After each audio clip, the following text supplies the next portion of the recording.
Un mazie biznesi. Šobrīd Amerikas Savienotajās valstīs mazie biznesi sastāda 75% no Amerikas Savienoto valstu ekonomiku. Un lielākā daļa tas sākās ar tādu sīkražošanu mājās, un liela daļa no tiem arī paliek sīkražotāju mājās, kur ir aptuveni 40,000 dolāru revenue gadā.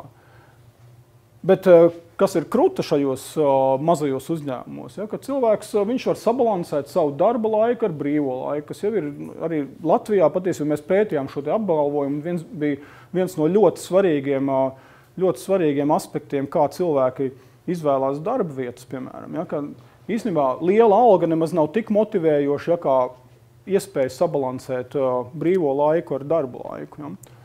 Un būtībā, zinot, ka lielās organizācijas kato kostus un atlaiž darbiniekus, tad patiesībā tāds mazais uzņēmums, kas ir neliels, bet toties kontrolēts un drošs, īstenībā dod cilvēkam ilgtermiņā daudz lielāku drošību par nākotni.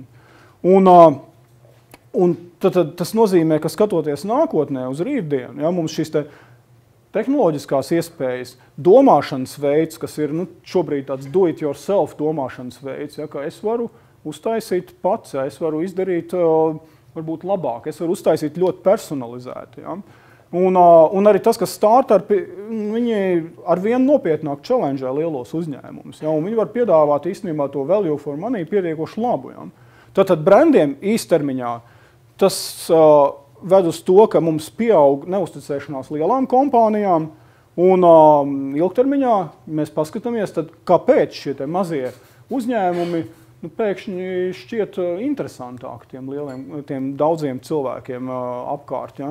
Un viņi tiešām var arī nodrošināt pietiekoši labu šo te value for money, ka cilvēki novērtē šo mazo uzņēmumu ražojumus.